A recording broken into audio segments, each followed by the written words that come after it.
Hi, back for a couple of studies maybe tonight. Maybe I'll at least get one done. And that is, we're going to discover who the Lord is that mocks and taunts in Psalm 2. And we're absolutely told it when we follow through the information that's given in the Old Testament. And that's something that I was guilty of in my younger years as a saint. I really didn't go in and do the study that I was supposed to do, and my camera keeps starting and stopping.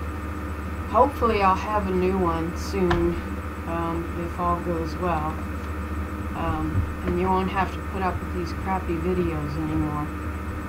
But it's the study that we're after. So anyway, we're going to start in Proverbs chapter 1, and we're going to see what we can discover in that chapter about the Lord that is the rod of iron, first off, and the Lord that's going to mock. And this is going to take us through a great deal of study. So we'll begin. We'll just start reading in Proverbs 1. And I do apologize right up front if my camera starts and stops. I do ask for forgiveness.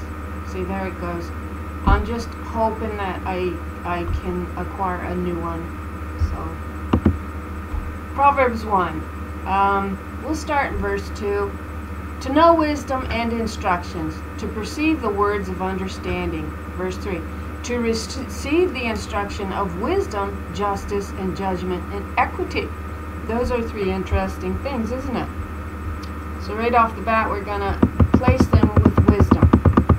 We're going to place these four things with wisdom. Understanding, perceive the words of understanding, to receive the instruction of wisdom, justice, judgment, and equity, to give subtlety to the simple, and to the young person knowledge and discretion. Okay. What does it say? Let the wise listen and add to their learning, and let the discerning get guidance. For understanding proverbs and parables, the sayings and the riddles of the wise. So that, for me, my line of thinking automatically goes to Isaiah 28 or 29, where it says to the men, tell us what this means. Explain to us what this means. And they can't do it. They're unable to say what it means. And so Isaiah 29 says this. We'll get there. Isaiah, I should have had it open. I wasn't thinking I was going to throw this verse in though. So Isaiah 29, what does it say?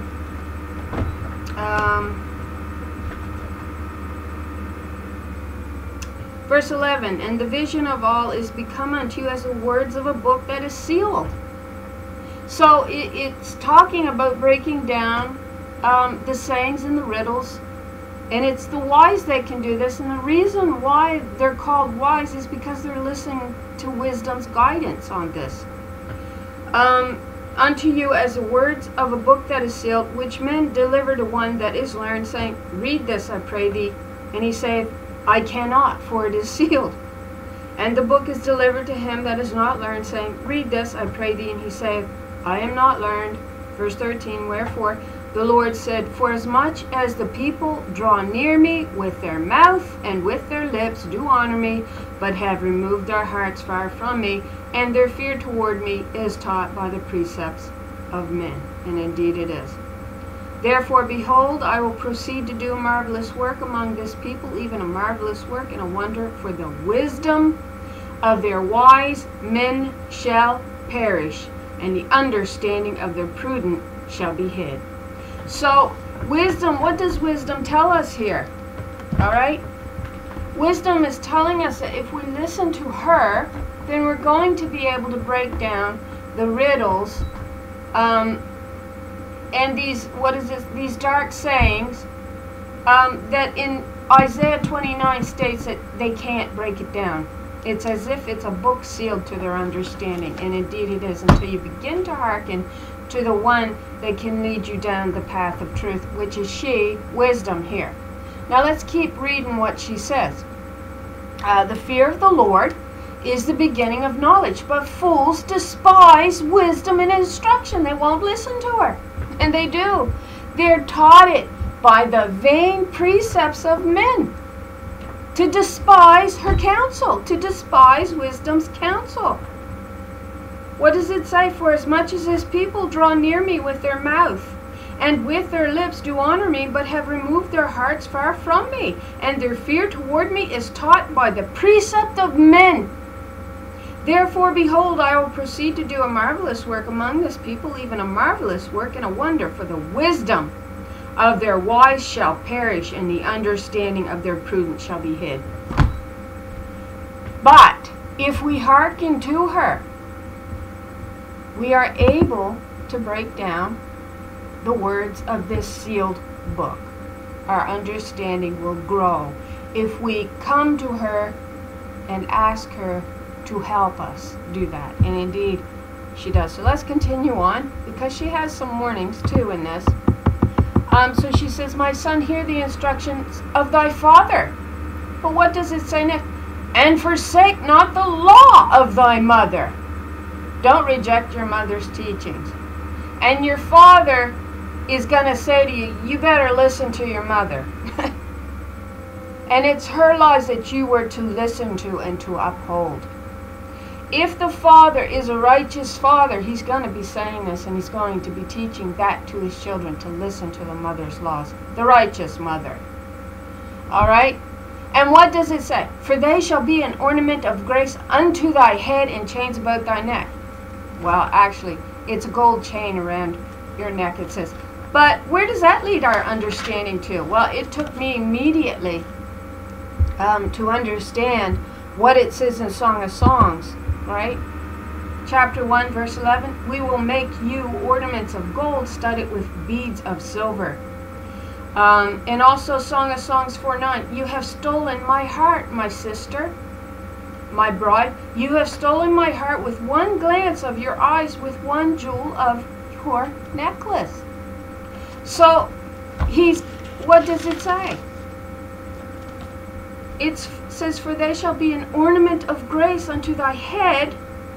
To thy head? Well, that sounds a lot like a crown, doesn't it? Well, we're going to learn something about that too. And chains about thy neck. So, Song of Songs 3:11. First, let's understand this passage. Go forth, O ye daughters of Zion, and behold, King, not Solomon. It's David or Christ. You can put one or the other in there. With the crown, that's the ornament of grace, wherewith his mother. Oh, look at that. His mother crowns him. Crowned him in the day of his wedding. On his wedding day, mother places the crown upon his head. But who's the crown representing? And in the day of his heart's rejoicing. So said of Zion in Isaiah 62 verse 3, you will be a crown of glory in the hand of the Lord. So who is the Lord that's crowning the king with the crown? It is properly making him a ruler, but she's the reason that he is the ruler. She is. You will be a crown of glory in the hand of the Lord. Mother God, that's the Lord there. And a royal diadem in the palm of your God. No longer will you be called forsaken, nor your land named desolate. So more are the children of the desolate than of she who has a husband. Alright? This is the new Adam crowned with the new spirit, or the rejected spirit who became desolate because they would not hearken to the spirit of her covenant or the law or her words, saying, well, you know, women have to listen to us, and, you know, we've discussed this. But you will be called Hephzibah. Now, I'm not saying the word right, but the word they give is 2657, and it means my delight is in her. Now, mother delights in this daughter. She tells us in Song of Songs, she is the only one of her mother. She is the pure one of her mother. She is the chosen one of her mother. And it is the mother called the Lord over here who places the crown upon the son's head, for they shall be an ornament of grace unto thy head, and chains about thy neck. So it says, go forth, O ye daughters of Zion, and behold, King David, or Christ, with a crown wherewith his mother crowned him in the day of his wedding. Right? But you will be called Hephzibah. She is the choice one of her mother. And your land, no, this is wrong. In my study, this has absolutely led me to believe that this was placed in there by the men of Baal themselves. Because the word is said, Beulah, and your land will be called Beulah. Go look the word up there. And it is 1166. It means husbands ruling over her. Well, sorry, that's a lie. I think it's actually should be translated, and your land will be pleasant, called pleasant. That's what I think. For the Lord, your mother, takes delight in you. That's why she is the choice one. And she receives the law of Mother God, who is the great God Almighty, who gives life to all things. And you will be his bride. You'll be his bride. But the wrong word for married here, or Beulah, is 1166. I will remove the name of Baal out of your mouth, is what Mother promises us in Hosea 2:17-18. They try to put these words in a man's mouth through his bride that he's chosen for himself, and he says, you'll be called my bride from there on, and you will call me, this says you'll call Baal, you'll be married, and the word is Baal. And yet here it's, you'll no longer call your husband your Lord and Master. That's how Hosea 2:17-18 should absolutely be translated. Because Mother states, I will remove the name of Baal out of your mouth. He was never your Lord and your Master. He turned everything upside down. That's what he did. We've studied this. We've looked at it. So we'll continue on. Proverbs 1:20. Wisdom crieth without. She uttereth her voice in the streets. So that word, streets there, she uttereth her voice in the streets, actually took us to our last study that we did. When it states that the sons of Zion were actually, how is this stated? I do have it pulled up here. So Lamentations 1, in our last, Lamentations 4 verse 1, we did this in our last video. How the gold has lost its luster, the fine gold has become dull. The sacred gems are scattered at every street corner. Or it says the holy stones lie scattered at the head of every street. Or the sacred stones are poured out. We talked about it being a blood libation at the corner of every street. And so that comes to me when I read this verse in Proverbs 1:20. And yes, I had some things wrong on my last video, but like I said, I was a bit skewed. And it was just new to me. I was still learning the words. So I might have been a little too quick out of the gate on it. But nevertheless, I put it in my notes. So she uttereth her voice in the streets. Well, these are the sacred stones here that are being murdered on the corner, which is likened to the altar, right? Their horn, they were murdering the horn. Your horn is feminine, and it's an allusion to your spiritual power. And they were murdering her, and then they were taking unto them these harlot wives. If you lose your mother, you're going to lose, the daughters are going to lose their guides that's going to teach them this truth. And the sons appears as if they wanted them taught the harlot's way, because it really tickled their ears and tasted like honey on their tongue. We can, hopefully you can put the thoughts together for yourself based on the many videos that we've done, particularly the last few. So 21, she crieth in the chief place of concourse and in the openings of the gates. We know the gateways belong to her, based on the passages in Psalm 9 and Psalm 24. And we know the one that opens the gateway is she with clean hands and a pure heart. That's the Shulamite. There's nobody else described in scriptures in this manner as having hands that drips with myrrh and a pure heart. And Psalm 24, who shall ascend into my holy hill? She with clean hands and a pure heart. The gateway is hers. She speaks of her beloved coming and putting his hands in through the gate. but she doesn't rise to let him in. All right, so we know the gateway is hers to open up when she chooses. It belongs to her. So she crieth in the chief places of concourse, in the openings of the gate. In the city she uttereth her words and her sayings. Now that takes us to Proverbs 9, 1-4, where it says she sends out her maidens. Wisdom sends out her maidens to cry. She's speaking her law. She's speaking her words. And it's the wise that will listen and hearken to her laws and to her words. 22. How long, ye simple ones, will you love ignorance, or being simple-minded? And the world is so full of simple-minded Christians today. They can't even reason out the truth. And I think they're simple-minded because God says, wisdom is saying, you won't even hearken to me. You won't even listen to what I'm trying to tell you. You just cast me off. And she has some choice words for you for casting her off. How long will you mockers? And they do mock her by mocking her daughters that are here with the words of truth representing her spirit. Actually, her reborn spirit out of the dust of the earth that you see in Isaiah 29 verse 4. So you mockers delight. You enjoy mocking, and you fools hate knowledge. If this doesn't have the reasoning aspect and the truth behind it, then it's not going to resound in your hearts. But this truth absolutely resounds in mine. It reasons out. It just makes too much sense, especially when I'm studying and how far the Spirit has carried me in this truth. Verse 23. If you respond to my warnings, then I will pour out my Spirit on you and teach you my words. So you better hearken to wisdom if you want to know how to break these riddles down. That's what it says.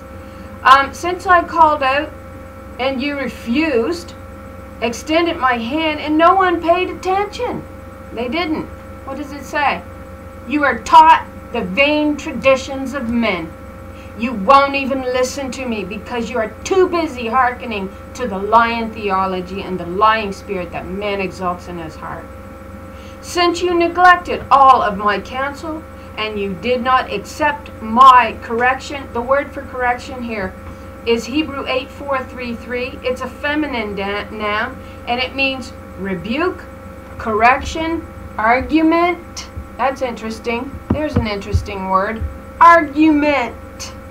Your stronghold, daughter Zion, that the men in Psalm 137 said, razz her to the ground. We don't want her for our stronghold. Actually, we came to realize in allegorical terminology, stronghold is another word for your argument. So she says, noun feminine, you would not. You neglected all of my counsel and you did not accept my correction. So it's rebuke, correction, argument. Impeachment is another word that they give here. So definition of impeachment, the action of calling into question the integrity or the validity of something, such as a he, and he births you out of here. No, we don't. She does. She's telling you that in this chapter. In wisdom, it's wisdom.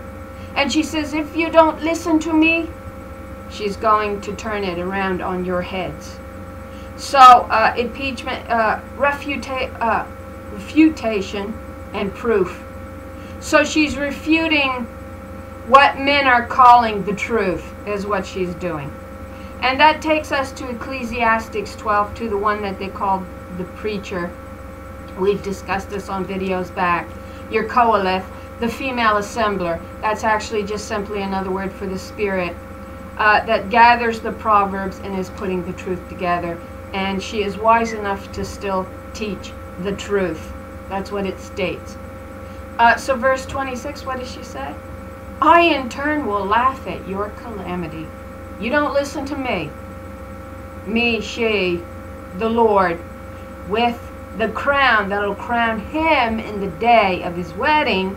I choose, nobody else chooses. I birth, I hold the gateway, nobody else does. They're mine. I'm the key of David. I am not the key of Solomon. I flow like a living water from Lebanon. The wife from the well that you see in Proverbs 5, that you all rejected and turned away from for a he God, because it tickled the men's ears and tasted like honey on their tongue and made them feel godlike and superior to their sisters. I in turn will laugh at your calamity. I will mock. There's that word, mock. Where does that lead our thinking to? I will mock when terror strikes you. Oh, that sounds an awful lot like what she says in Psalm 2. What that Lord says in Psalm 2. But that's not female.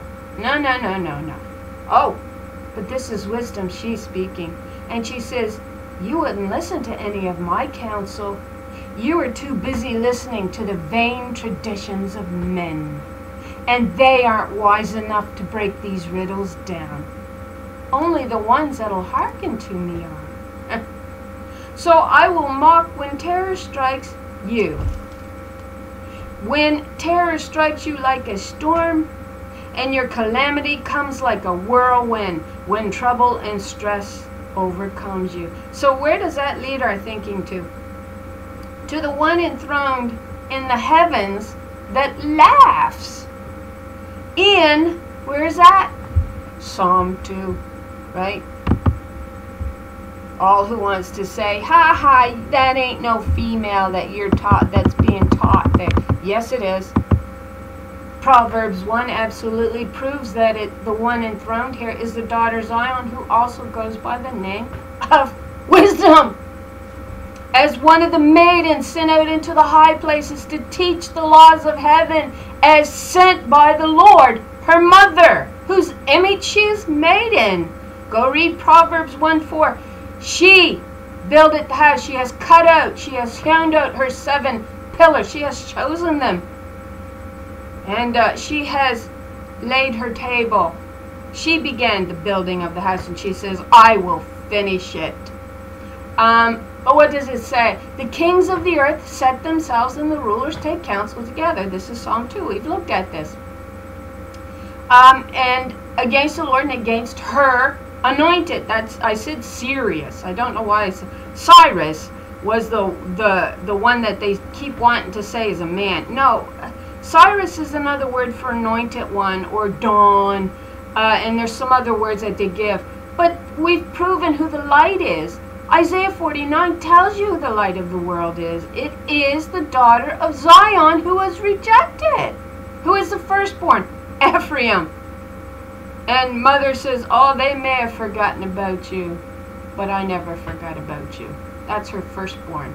She, the daughter of Zion, is the firstborn of the kingdom.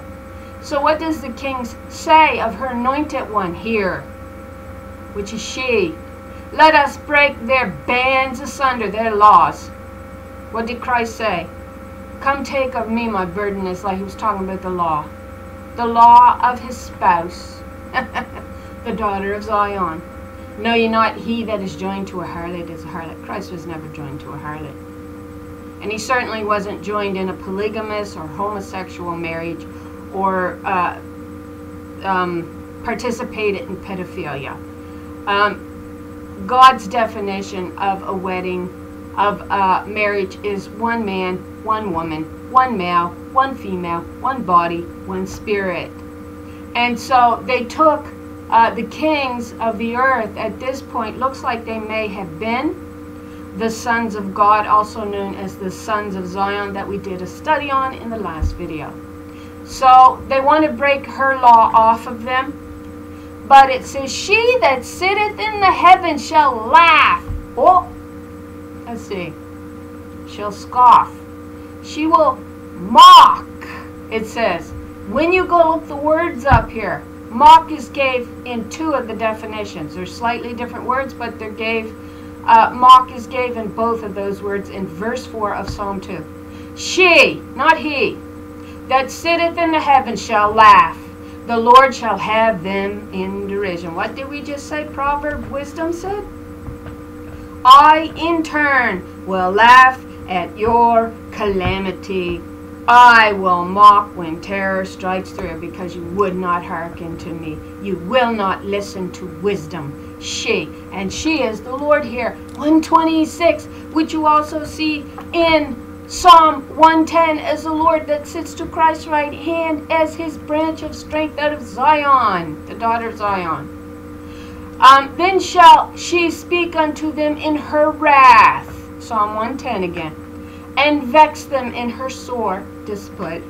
Indeed, she says, yet have I set my king, my queen, upon my holy hill of Zion. I would declare the decree the Lord hath said unto me, thou art my daughter, this day have I begotten thee.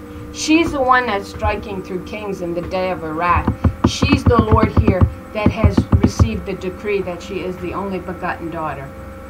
And she goes by the name of wisdom as well. So what does she say? It says, thou shalt break them with a rod of iron, thou shalt dash them in pieces like a potter's vessel. So she says this, Proverbs 1:28, then they will call me, but I won't answer. They will search. I meant to actually look that word search up there, because I believe Elul, the month of Elul, has to do with the search. And Elul is the virgin. And I think it's the virgin queen. So it's a lioness as well, I think. I won't answer. They will search for me, but they won't find me, because they hated knowledge and they didn't choose to fear the Lord. They certainly don't choose to fear her. She's got no power. She's a nothing. She's a nobody, as taught by the vain traditions of men. Verse 30, we're not interested. You were not interested in my counsel, and you rejected all of my correction. They will eat the fruit of their own way and be filled with their own schemes. Proverbs 1:32, for the simple are killed by their turning away. The simple. They refuse to reason it out. They won't even listen. They won't even give it a listen, most of them. They simply won't go in and study. They're too busy being complacent, being foolish, being brainwashed, led away by lies and vain traditions of men, to reason the truth out in their hearts and to go in and do the study. So that's why Proverbs wisdom says this, she says this in 32, for the simple are killed by their turning away, and the complacency of fools will destroy them. But whoever listens to me will live securely and be free from the fear of danger. So Psalm 2, rod of iron for those who rejected her law and counsel of reproof. That's where this all takes us to. This understanding of who's speaking here. This is wisdom. The Lord. Psalm 2:5. Then she speaks to them in her anger and terrifies them in her wrath. And it, again, like I said, it leads us to our study that we've done in Psalm 110. The Lord, 136, will strike through kings in the day of her wrath. Well, why? Because they said, let us cut her bands asunder. Her law. Take her law away. We'll write our own and we'll subjugate her and we'll use violence to do it. And they did. And you will break them with a rod of iron. You will shatter them like pottery. So when you read that in Psalm, you will shatter them like pottery. It says, thou shalt break them with a rod of iron. Thou shalt dash them in pieces like a potter's vessel. It takes you to Lamentations 4:1-2, that study that we did in our last video. And when you go in and you do the cross references on Proverbs 1:26. Now, do I have my cross reference pulled up? I do not. So let's see if we can go in and get our cross references and see why I had that wrote down. So it says, I also will laugh at your calamity, which leads us to the Lord enthroned, because it's wisdom here, she, enthroned in Psalm 2. And we know she sent her daughters out to the high places. Wisdom did in Proverbs 1-4. We know you were to receive your law and your words from your wife, Proverbs 5, and that your bride is a fountain sealed, and that she flows from Lebanon, the living waters of Lebanon, which was the congregation in the north, or the house in the forest of Lebanon, where this council of God met, which was the daughters of Zion. All right? That's what we come to understand. So some of the passages here, we won't read them all. Just as it pleased the Lord to make you prosper and multiply. So Proverbs 1:26 cross-reference takes us to Psalm 2:4. The one enthroned in heaven laughs, and the Lord taunts them. So Proverbs 1:26, I in turn will laugh when disaster strikes you, and I will mock when calamity overtakes you. Psalm 2:4, the one enthroned in heaven laughs, the Lord taunts him. Psalm 59:8, but you, O Lord, laugh at them. You scoff at all the nations. Proverbs 6:15, therefore calamity will come upon him suddenly. In an instant he will be shattered like the clay pot, beyond recovery. What the wicked man dreads will overtake him, but the desire of the righteous will be granted. So what does the wicked man dread most? Being discovered, doesn't he? That his wicked way upon this earth has been discovered. I think that's what he probably fears the most, because then he's found guilty. And then judgment goes forth. That's your impeachment. Actually, that word impeachment over here, which means the action of calling into question the integrity or the validity of something. Well, I think I'd have to say I'm calling into question the validity of what men on the pulpit is teaching us as the truth in this. And the silver thread that flows through this word is representing the living word of God, the living rivers, waters of God. That's your silver thread weaved in there as the truth of God, which is the reason why since you neglected all my counsel and did not accept my correction, noun feminine. A rebuke, a correction, an argument, impeachment, a refuting and proof of the fact that it is refuted. So Judges 10:4, go and cry unto the gods which ye have chosen. Let them deliver you in the time of your tribulation. So hey, that takes us to what?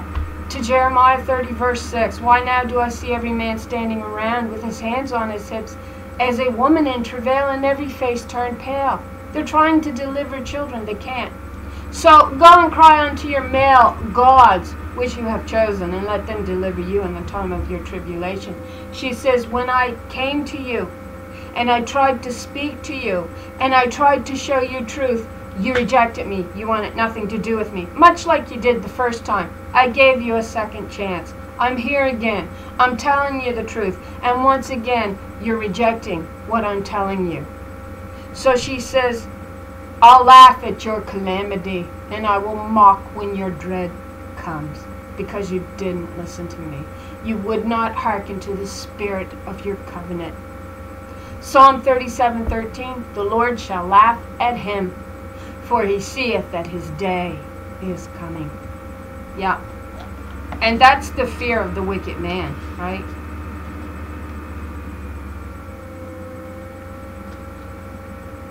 Yeah. Now, Proverbs 10:24, what the wicked man dreads will overtake him. Okay, we did that. And Psalm 68:33, to her that rideth upon the heavens of heavens, which were of old, lo, she doth send out her voice, and that a mighty voice. And Psalm 115 verse 3, but our God is in the heavens, she hath done whatsoever she pleases. She will mock in the day of your calamity, because you did not hearken to her counsel. And so this leads us to the rod of iron. Again, we just took a look at that. But it leads us in further, okay, to another study, a separate study that I did these on back-to-back. I did one yesterday and I did the other one today, because the two are so connected. There's no way around it. They're intrinsically connected, much like most things are in the Bible when you get studying it. So Daniel 2:43.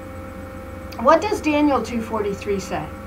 It says, and just as you saw the iron mixed with baked clay, so the people will be a mixture, and they will not remain united any more than iron mixes with clay. Well, I could not help but see that rod of iron in there, okay? And so it says, and in those days of those kings, the God of heaven will set up a kingdom that will never be destroyed, nor will it be left to another people. It will shatter, just like that rod of iron will shatter, right, all these kingdoms and bring them to an end, but will itself stand forever. Now, we say that mountain in Daniel 2, this chapter here, cut out without hands, is indeed the daughters of Zion, seen as your capstone in Zechariah 4, that will smash those toes on the false image of a king to bow down and to worship. And we did our study on our last video of the sons of Zion, who were indeed worth their weight of gold when they were hearkening to the spirit of their covenant. But what did they do? They took these daughters of wisdom, who was calling out from the street corners, not like prostitutes, and they were the Holy Spirit. They were the sacred ones, and the holy ones of Israel. And they offered up a blood libation, and in that we see, and it says they became as dim, tarnished clay, was the word. So they lost their value. They went down from gold straight down to clay, to the value of a clay pot. And they were once worth their weight in gold. So here you see the rod of iron actually an allegory also to that mountain, the daughters of Zion, reborn out of the dust of the earth, now having to rule with a rod of iron because they will not receive the spirit of her covenant. So you see her shattering the feet, and this is an interesting allegory. I have it here. Where did I write it? But you see the interesting allegory to, I got it over here. This is the rebuilding of the new kingdom beginning at the feet, from the ground up. That's why these toes are smashed, the feet smashed, to begin the rebuilding, right? Is your understanding. And so that's why you see that rod of iron represented as this mountain, which is your capstone in Zechariah 4, which is actually these daughters of Zion, because your capstone in Zechariah 4 is indeed your feminine. They are your chiefs, they are your firstborn, they are your first fruits of the kingdom, all right? And they are reborn out of the dust of the earth, Isaiah 29, verse 4. And the reason why God hears a familiar spirit is because they are now speaking the laws of heaven once again. And they are no longer hearkening to the lies that the sons of Zion, the sons of God, told after they murdered the mothers. All right? Who would have been the teachers of the next generation of daughters. All right? So we lost it. We lost the truth. All right? All right, so where else was I going to go? And so we see this. We see that the rebuilding from the feet, you know, the men come down, the sons of God come down from being gold, worth their weight in gold, to being the value of a clay pot. But we have another word here I wanted to look at, all right? So this is Daniel 2:43 that we're looking at. I don't know if I said that. And just as you saw the iron mixed with the baked clay, so the people will be a mixture and will not remain united. Now, what's the word united there? Remain united.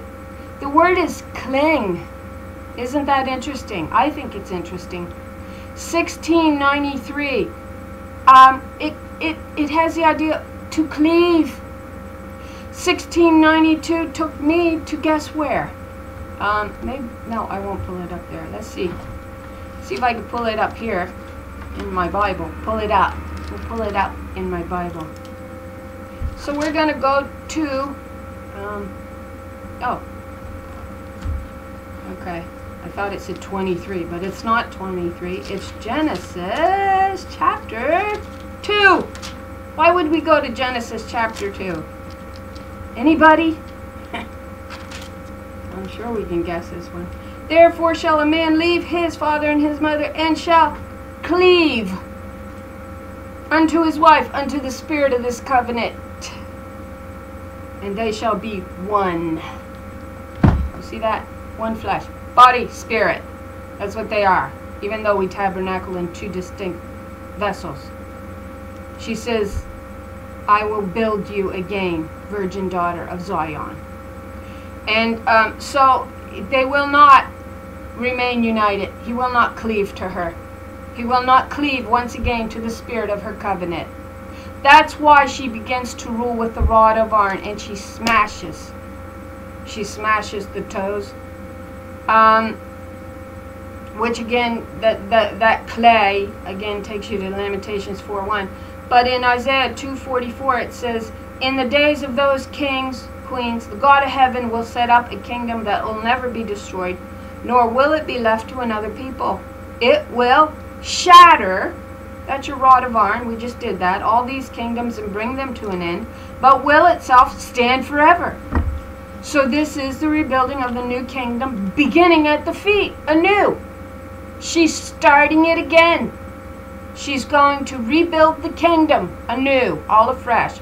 Micah 4:13, how do we know it's the daughters of Zion? Rise and thresh, O daughter of Zion, for I'll make thy horns of what? Iron. Iron. You see the four horns on the four corners of the altar. And in Lamentations 4:1 and 2, you saw them being offered up as a blood libation when the sons of Zion, the sons of God, rejected the spirit of their covenant. They would not hearken to it. So, O daughter of Zion, for I'll make your horns, that's your heavenly scepter and authority, it's also a symbol of that, your horns are, of iron and hooves of bronze, to break in pieces many peoples and nations. Then you will devote their ill-gotten gains to the Lord. That's mother and father, but it's mother. She's the one the world rejected, and her daughters. Their wealth to the Lord, that's 1:13, that's Christ as the high priest of all the earth. Where do we find this rod of authority in the New Testament? Where do we find it? We all know this one, don't we?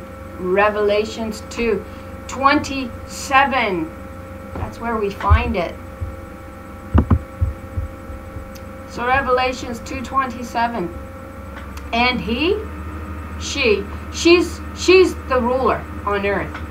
Oh, they can say, I'll send the strength of your rod, O Zion, and indeed she is the strength. She is the spirit behind the covenant. But make no mistake, she is the one that's ruling here. She is the firstborn of the kingdom, and she is promised restoration back. The dominion is promised to be restored back to her. And she shall rule them with a rod of iron, as the vessels of the potter are shattered. As I also have received authority from my father? No, I received my authority from my mother. Proverbs 1. And Proverbs 9. She is the life giver, not he. And so then you will devote their ill-gotten gain, okay, and to the one who overcomes, Revelations 26, and to the one who overcomes and continues in my work until the end, I will give authority over the nations. So she's talking about the truth, her counsel. Says the road is narrow and many there be that find it, and indeed it is. 27, she will rule them with a rod of iron and a scepter and shatter them like pottery, just as I have received authority from my mother. 28, and I will give her the morning star. That's Isaiah 14 verse 12. And this has to do with the blessings and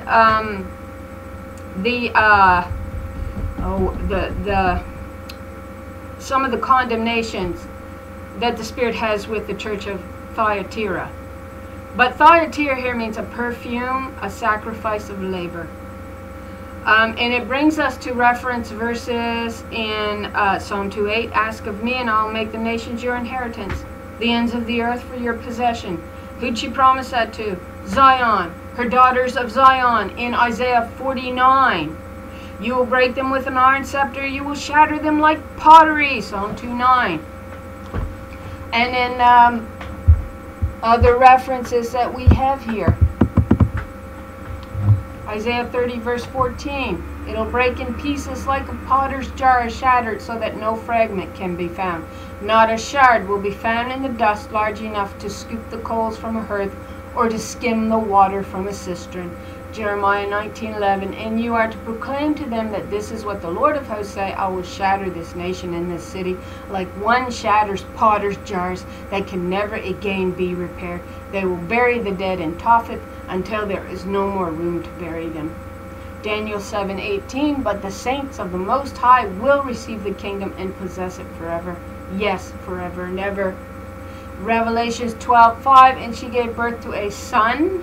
No, it was to a daughter this time, who would rule the nations with a rod of iron, because they will not receive the spirit of her covenant. And her child was caught up to God and to her throne. Revelation 19:15, and from her mouth proceeds a sharp sword. She's the word upon the earth. The sword represents your word, with which to strike down the nations. That's a threshing of the nations. And she will rule them with a rod, an iron scepter, and she treads the winepress of the fury of the wrath of God Almighty. That's Isaiah 63. She. The robe represents the woman as the glory. Unfortunately, when they no longer wanted her in covenant, they shed their blood. And so this glory begins to wear a red robe. And we did a study that included Isaiah 63 that identified that as the presence of the Lord upon this earth, which was treading the winepress of the fury of great God Almighty, which is mother, father also. So we see all these connections. There's no denying the connection.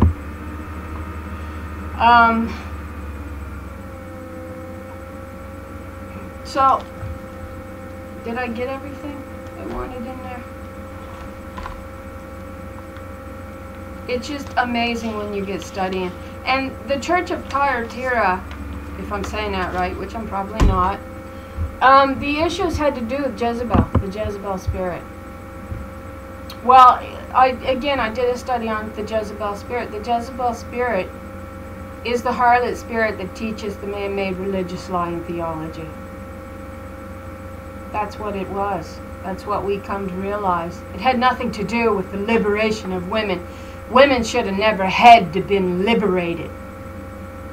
God's law automatically includes laws of equity and fairness and truth. And under those laws, we would have never been weakened to a vessel such as the one that we possess now. So I'm kind of tired of hearing men go, oh, you want equality? You really want equality? Not under this law. Not under your law.